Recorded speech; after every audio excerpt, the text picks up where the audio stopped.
Alright guys, so this is the Night Eyes phone case that I have. They hold up really well.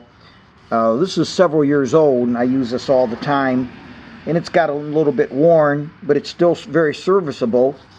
And the issue that I was having with it is the Velcro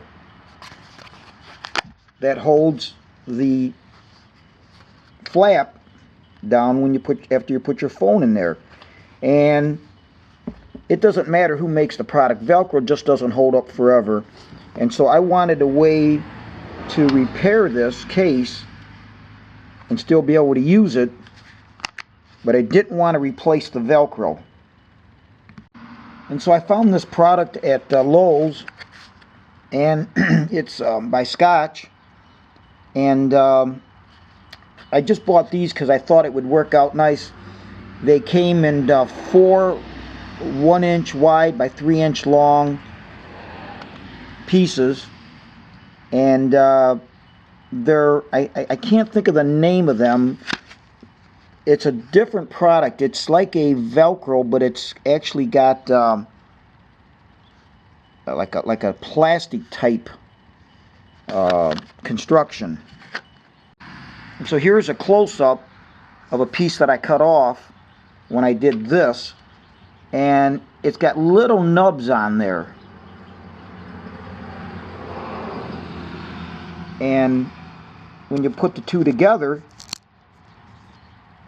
they lock very nicely. Now these are self-sticking. It's got an adhesive you pull back, and it's self-adhesive. But I went one step further. Now here's the Velcro that I covered up. And as you can see, it's a material, it's very fuzzy. And so I didn't think that that was going to hold good enough if I just used the self-adhesive backing that came with these. So what I decided to do is epoxy it. Use a 2-part epoxy. This is JB Weld. You can use any brand epoxy. But what I like about this is it self-mixes.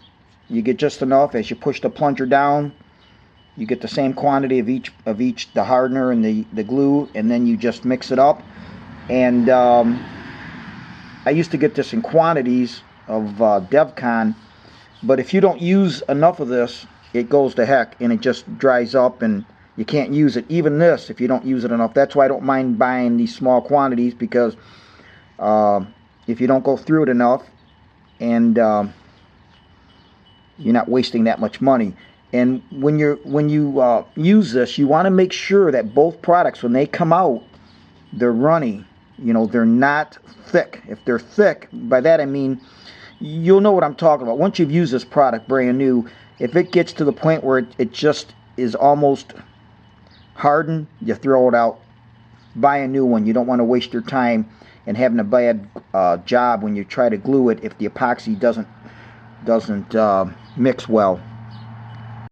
So get everything prepared, and what I did is, after you mix your epoxy, I pull the backing off of this using a toothpick. I would apply the epoxy nice and thin, not real thick, and then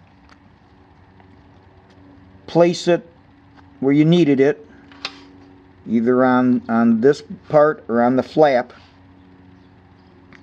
And you want to make sure, I let mine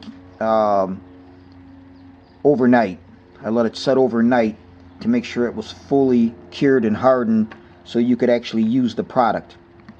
Now the other thing that was important is that you just couldn't lay it on here. I wanted to make sure that it was pressed down while it was drying. Okay, so this and that.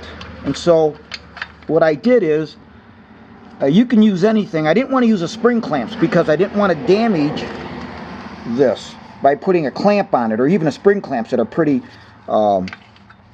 hard. So I thought, well, let's just use a small amount of weight on it.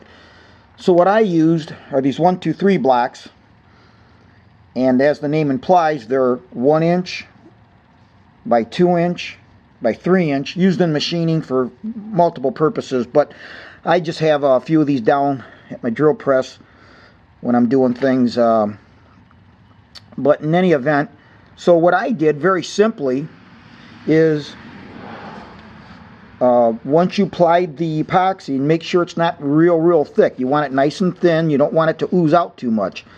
You know, you can put it, like I said, when you spread that with a toothpick.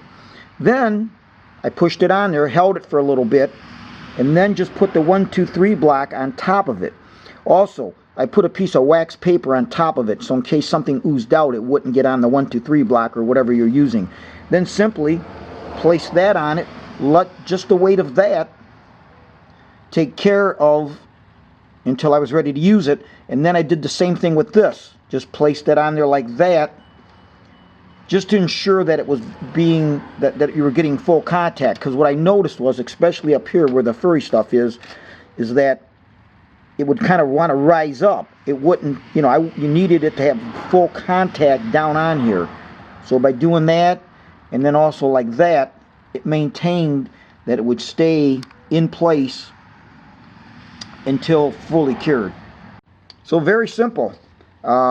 You know, it does have some wear, but hell, the thing's still serviceable. I don't want to get rid of it.